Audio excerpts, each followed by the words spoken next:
O serviço e exaltação do eu, contrários ao plano do Criador, despertavam maus pressentimentos nas mentes para as quais a glória de Deus era suprema. Os concílios celestiais apelaram a Lúcifer.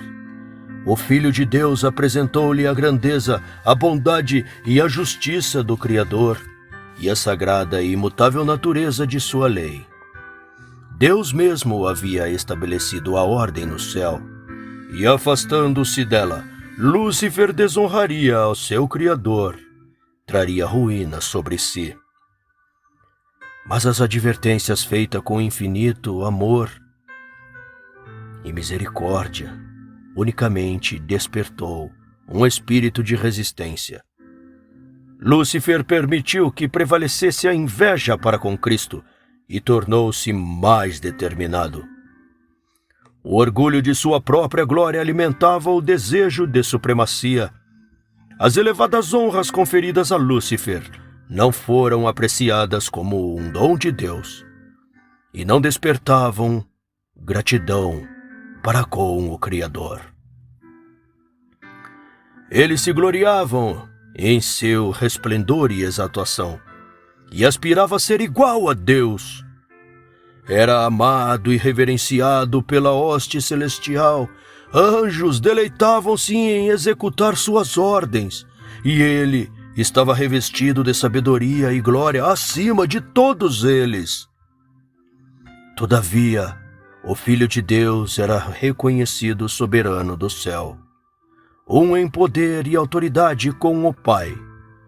Cristo participava de todos os conselhos de Deus, enquanto Lúcifer não era assim permitido penetrar nos propósitos divinos. Questionava o poderoso anjo: por que deveria Cristo ter a supremacia? Por que ele é assim honrado acima de Lúcifer? Deixando seu lugar na imediata presença de Deus, Lúcifer saiu a difundir o espírito de descontentamento entre os anjos, atuando sobre misterioso segredo e ocultando por algum tempo o seu real propósito sob a aparência de reverência a Deus.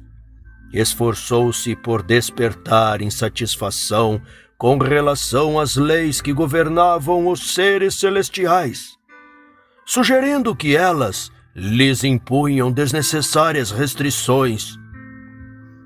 Considerando serem eles constituídos de natureza santa, ele insistia que os anjos deveriam obedecer aos ditames de sua própria vontade.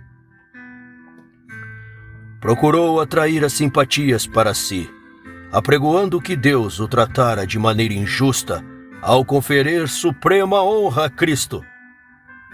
Sustentava que, ao aspirar maior poder e honra, ele não tinha em vista a exaltação própria, mas buscava assegurar liberdade para todos os habitantes do céu, para que por esses meios pudessem eles atingir um estado mais elevado de existência.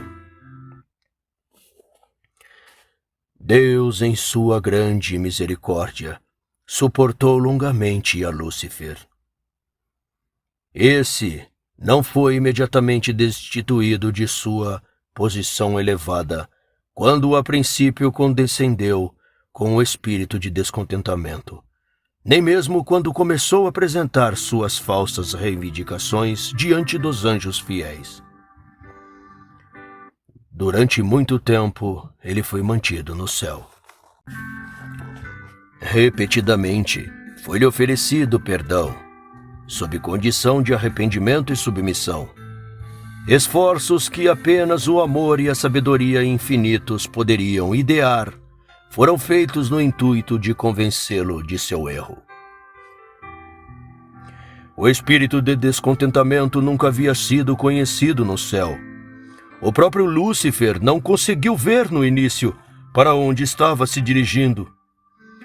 Não compreendia a verdadeira natureza de seus sentimentos, mas, sendo-lhe mostrado que seu descontentamento não tinha razão de ser, Lúcifer ficou convencido de que estava em erro, de que as reivindicações divinas eram justas e de que deveria reconhecê-las perante todo o céu. Houvesse ele feito isso, e poderia haver sido salvo ali. E há muitos anjos com ele. A essa altura, ele ainda não havia descartado totalmente sua fidelidade para com Deus. Embora houvesse perdido sua posição de querubim cobridor, todavia, se estivesse disposto a retornar para Deus, reconhecendo a sabedoria do Criador e ficando satisfeito em preencher o lugar apontado para ele no grande plano de Deus, teria sido reintegrado em seu ofício. Mas o orgulho impediu-o de se submeter. Persistentemente, ele defendeu sua própria conduta, defendendo o argumento de que não havia necessidade de arrependimento, e então mergulhou completamente no grande conflito contra seu Criador. Todas as faculdades de sua mente, privilegiada, foram então empregadas na obra do engano, com o propósito de obedecer à simpatia, de obter a simpatia dos anjos que haviam estado sob seu comando. O próprio fato de ter Cristo advertido o aconselho e aconselhado este exaltado anjo foi deturpado com o fito de servir a seus desígnios traidores. Àqueles cuja extremosa confiança os ligava mais estreitamente a ele, Satanás representou haver sido injustamente julgado, argumentou que sua posição não foi respeitada e que sua liberdade sofreu cerceamento. Da adulteração das palavras de Cristo, passou a prevaricação e a falsidade direta, acusando o Filho de Deus de tentar humilhá-lo diante dos habitantes do céu. E a todos aqueles que não pôde subverter e atrair para o seu lado, acusou de indiferença para com o interesse dos seres celestiais. A própria obra que ele mesmo estava fazendo, ele lançou sobre os que permaneciam fiéis a Deus. E a fim de defender a acusação de injustiça da parte de Deus para com ele, valeu-se da deturpação das palavras e atos do Criador. Era sua tática causar perplexidade aos anjos, mediante sutis argumentos referentes aos propósitos divinos. Tudo que era simples ele cercava de mistério, e através de astuciosa perversão, lançava dúvidas sobre as mais claras declarações de Jeová. Sua exaltada posição em tão íntima ligação com a divina administração dava grande força às suas argumentações, e muitos foram induzidos a se unirem a ele em rebelião contra a autoridade do céu. Deus, em sua sabedoria infinita, permitiu que Satanás levasse avante sua obra, até que o espírito de desafeição amadurecesse em ativa revolta. Isso era necessário para que seus planos fossem plenamente desenvolvidos, a fim de que sua verdadeira natureza e tendência pudessem ser vistas por todos.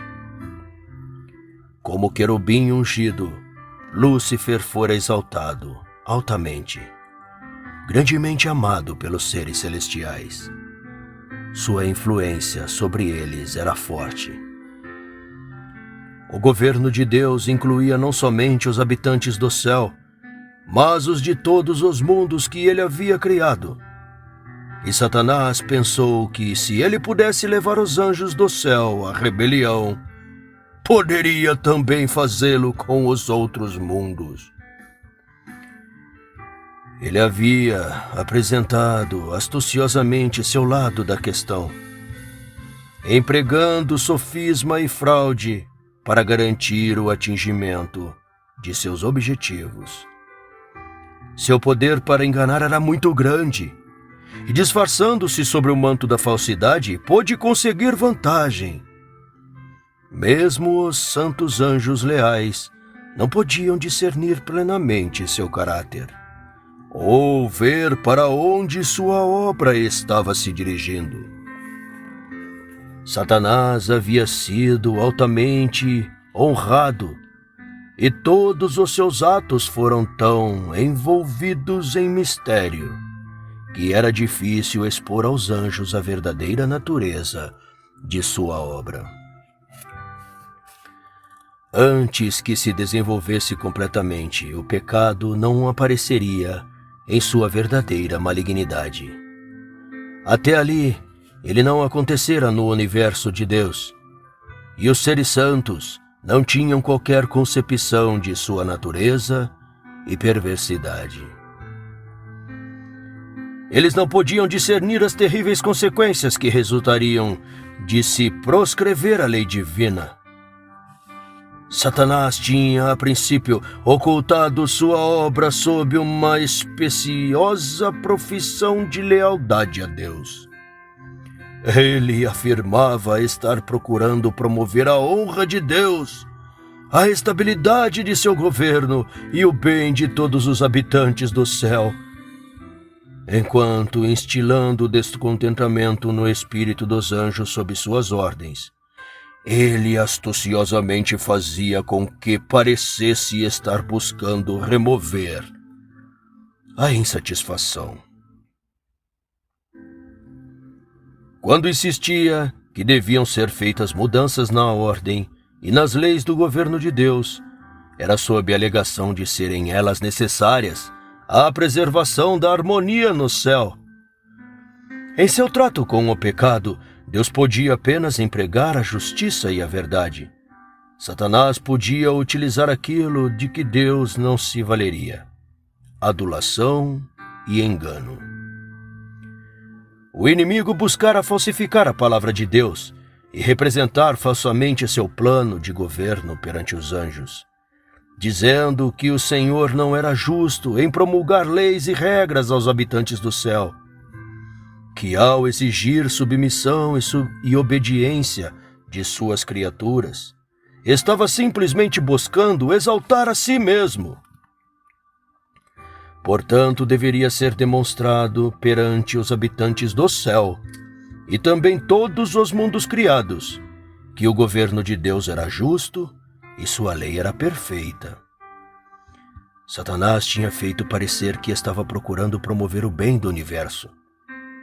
O verdadeiro caráter do usurpador e seu objetivo real deveriam ser entendidos por todos. A discórdia que o seu próprio comportamento havia causado no céu atribuiu Satanás à lei e ao governo de Deus. Declarou ele que todo o mal era resultado da administração divina. Argumentou ser seu objetivo aprimorar os estatutos de Jeová. Assim sendo, era necessário que ele demonstrasse a natureza de suas reivindicações, o efeito de suas alegadas mudanças na lei divina. A sua própria obra deveria condená-lo.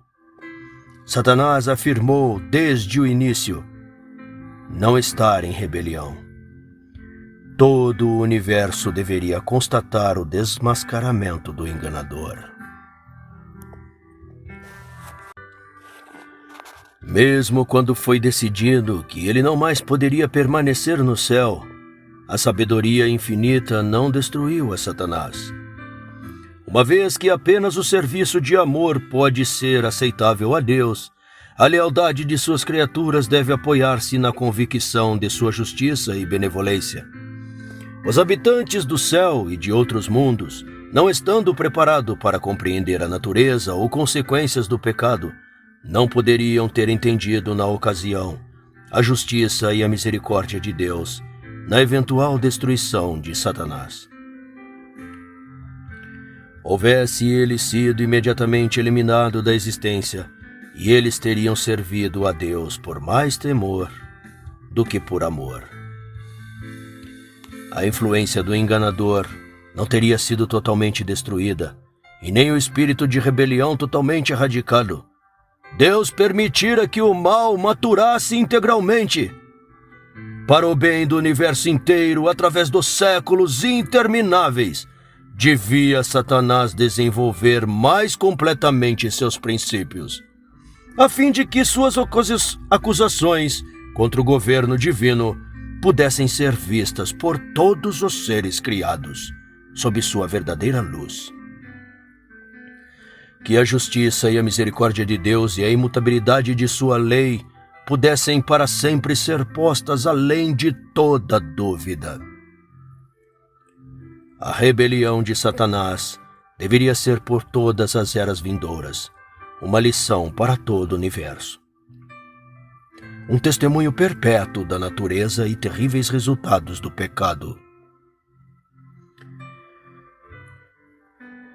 Os resultados do governo de Satanás, seus efeitos tanto sobre os homens como sobre os anjos, deveriam demonstrar qual o fruto de se pôr de lado a autoridade divina.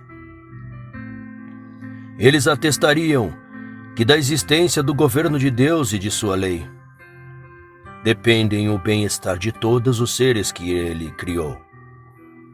Deste modo, a história da terrível experiência da rebelião deveria ser uma perpétua salvaguarda a todas as santas inteligências, impedindo-as de serem enganadas quanto à natureza da transgressão e livrando-as de cometerem pecado e sofrerem sua punição. Até o término do conflito no céu, o grande usurpador continuou a se justificar. Quando foi anunciado que ele e todos os seus simpatizantes deveriam ser expulsos das moradas de felicidades celestes, o líder rebelde declarou atrevidamente seu desprezo pela lei do Criador.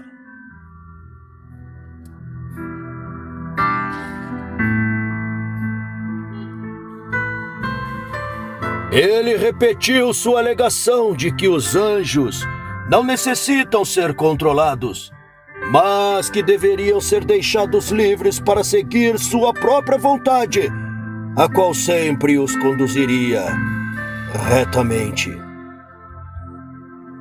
Denunciou os estatutos divinos como restrição à sua liberdade, declarando ser de seu propósito obter a revogação da lei. Disse ainda que, livres dessa restrição, as hostes celestiais poderiam atingir um mais exaltado e glorioso estado celestial. De comum acordo, Satanás e sua hoste lançaram totalmente culpa de sua rebelião sobre Cristo, declarando que se eles não houvessem sido acusados, não teriam se insurgido. Assim, inflexíveis e desafiadores, em sua deslealdade, procurando em vão derrubar o governo de Deus, protestando com blasfêmias haverem sido vítimas inocentes de um poder opressor, o arqui-rebelde e seus simpatizantes foram, afinal, expulsos do céu. O mesmo espírito que originou a rebelião no céu ainda impele a rebelião na terra.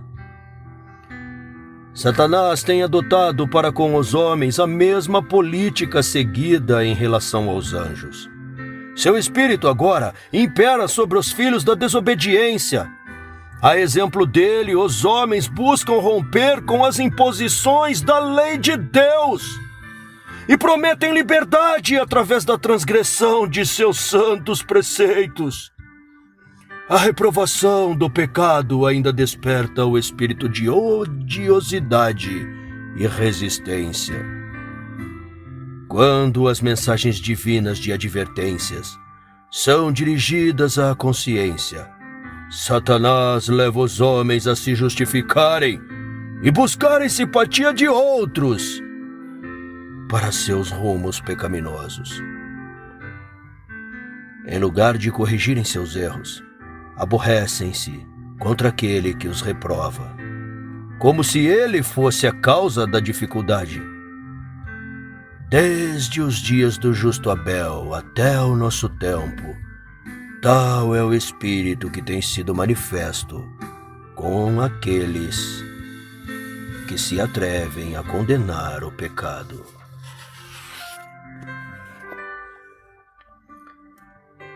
Pela mesma deturpação do caráter divino que empregou no céu, fazendo com que o Senhor fosse visto como déspota e intransigente, Satanás induziu os homens a pecar. E tendo sido bem-sucedido em seu propósito, declarou que as injustas restrições de Deus haviam levado à queda do homem, assim como haviam produzido sua própria rebelião. Mas o próprio Eterno proclama o seu caráter. Jeová, o Senhor, Deus misericordioso e piedoso, tardio em iras e grande em beneficência e verdade, que guarda beneficência em milhares, que perdoa a iniquidade e a transgressão e o pecado, que ao culpado não tem por inocente. Êxodo, capítulo 34, versículos 6 e 7. Ao banir Satanás do céu, Deus declarou sua justiça e manteve a honra de seu trono. Mas quando o homem pecou por ceder aos enganos desse espírito apóstata, Deus deu evidência de seu amor, oferecendo seu Filho unigênito para morrer pela raça decaída. O caráter de Deus é revelado na expiação. O poderoso argumento da cruz demonstra a todo o universo que o caminho do pecado escolhido por Lúcifer jamais poderia ser atribuído ao governo divino. No conflito entre Cristo e Satanás, durante o ministério terrestre do Salvador, o caráter do grande enganador foi desmascarado. Nada poderia tão eficazmente ter erradicado a Satanás as afeições dos anjos celestiais e de todo o universo leal, como o fez sua cruel peleja contra o Redentor do mundo. A audaz blasfêmia de sua presunção, exigindo que Cristo lhe rendesse homenagem, sua vaidosa ousadia ao levá-lo ao cume da montanha e ao pináculo do templo, o malicioso intento transparecente de sua insistência para que o nosso Senhor se lançasse da vertiginiosa altura, a infatigável malícia que o atacava de um lugar a outro, inspirando o coração de sacerdotes e povo rejeitarem seu amor, e o brado final: crucifica-o! Crucifica-o! Tudo isso despertou o espanto e a indignação do universo. Foi Satanás quem instigou a rejeição de Cristo por parte do mundo. O príncipe do mal exerceu todo o seu poder e perspicácia a fim de destruir Jesus, pois ele viu que a misericórdia e o amor do Salvador, sua compaixão e eterna doçura, estavam representando ao mundo o caráter de Deus. Satanás opunha-se a cada afirmação de que o Filho do Homem fazia e empregava homens como seus agentes para encher a vida do Salvador de sofrimento e tristeza.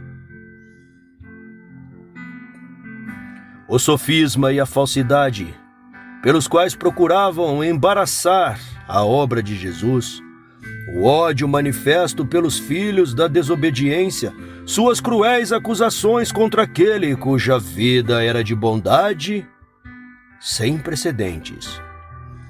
Tudo procedia de um arraigado e profundo desejo de vingança.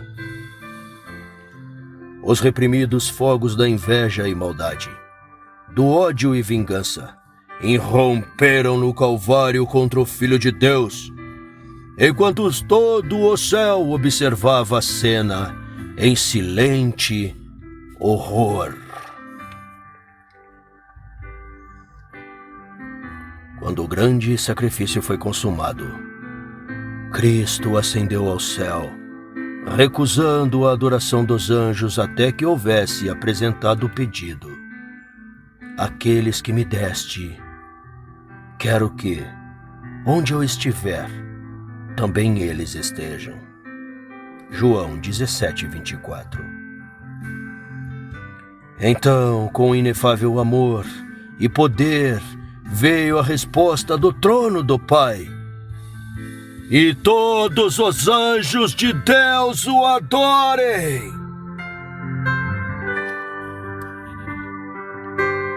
Hebreus, capítulo 1, versículo 6. Mancha alguma pairava sobre Jesus. Sua humilhação findara, seu sacrifício estava consumado. Ele fora dado um nome acima de todo nome. Agora a culpabilidade de Satanás se mostrava sem qualquer escusa. Ele havia revelado seu caráter verdadeiro como mentiroso e assassino. Ficou patente o mesmo espírito com o qual ele governara os filhos dos homens, que estavam sob seu poder. Teria manifestado se lhe houvesse sido permitido controlar os habitantes do céu. O que se viu, contudo, foi degeneração e servidão, pois ele pretendeu mostrar que a violação da lei de Deus traria liberdade e exaltação. As mentirosas denúncias de Satanás contra o caráter e governo divinos apareceram sob a sua verdadeira luz.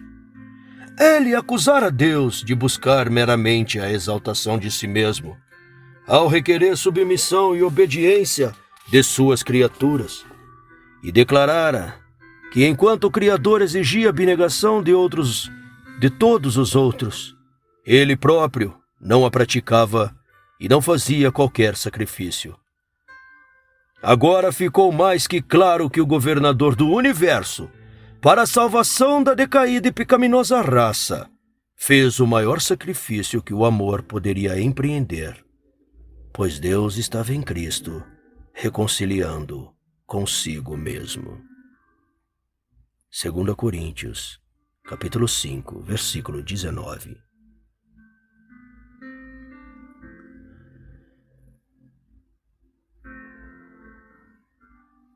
Viu-se também que enquanto Lúcifer abrira a porta para a entrada do pecado por causa de seu desejo de honras e supremacia, Cristo, para destruir o pecado, humilhara-se e se tornara obediente até a morte.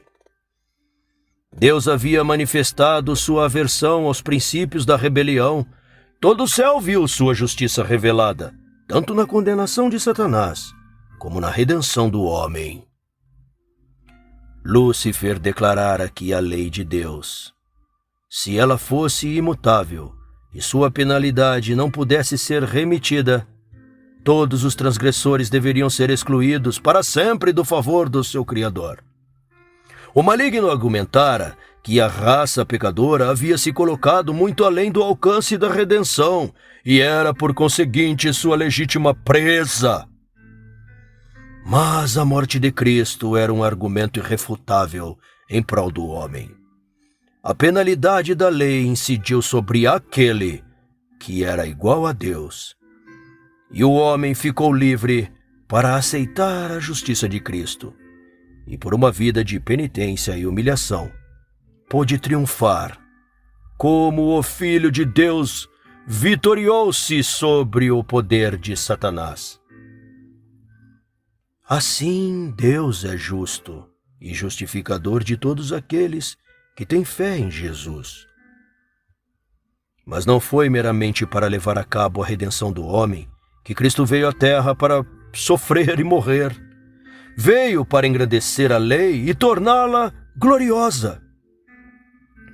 Não somente para que os habitantes deste mundo pudessem apreciar a lei, como essa deve ser apreciada, mas para demonstrar a todos os mundos do universo que a lei de Deus é imutável. Pudesse seus reclamos ser postos de lado, e o Filho de Deus não necessitaria depor sua vida para expiar a violação dos santos preceitos. A morte de Cristo provou ser ela inalterável, o sacrifício para o qual o infinito amor impeliu o Pai e o Filho, de modo que os pecadores pudessem ser redimidos, demonstra a todo o universo.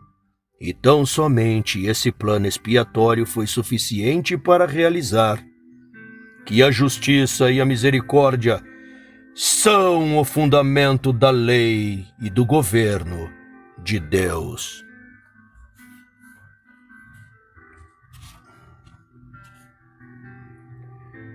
Na execução final do juízo, comprovar-se-á mais uma vez que não existe causa alguma para a existência do pecado. Quando o juiz de toda a terra perguntar a Satanás: "Por que te rebelaste contra mim e me roubaste os súditos de meu reino?" O originador do mal não poderá emitir resposta alguma. Toda boca se fechará e todas as hostes rebeldes ficarão sem fala. A cruz do Calvário, enquanto declara a imutabilidade da lei, proclama ao universo que o salário do pecado é a morte. No brado excruciante do moribundo Salvador, Tetelestai, soou o veredicto da morte para Satanás. O grande conflito, que durante tanto tempo esteve em curso, foi então decidido, e se confirmou a erradicação final do mal. O Filho de Deus transpôs os portais da tumba, a fim de que pela morte aniquilasse o que tinha o império da morte, isto é, o diabo. Hebreus 2:14.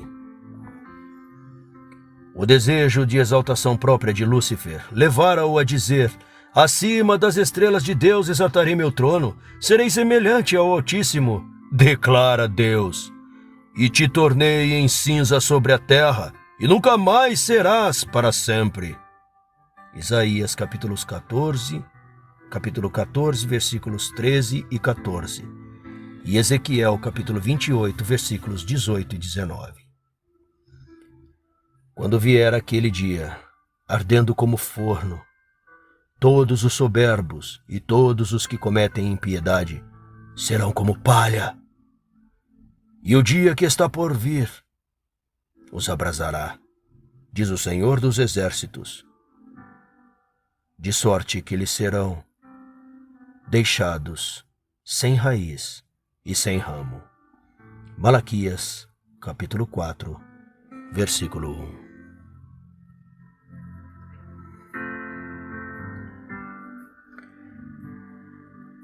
O universo se tornará testemunha da natureza e resultados do pecado, e seu definitivo extermínio, que no início teria produzido temor nos anjos e desonra a Deus, vindicará agora seu temor e estabelecerá sua honra perante todo o universo de seres que se deleitam em fazer sua vontade e em cujo coração está a sua lei. Nunca mais o mal haverá de se manifestar, diz a palavra de Deus. Não se levantará por duas vezes a angústia. Naum, capítulo 1, versículo 9. A lei de Deus, que Satanás titulara como jugo de servidão, será venerada como a lei da liberdade. Uma criação testada e provada nunca mais se desviará da fidelidade para com aquele cujo caráter foi plenamente manifesto perante eles, como expressão de amor insondável e infinita sabedoria.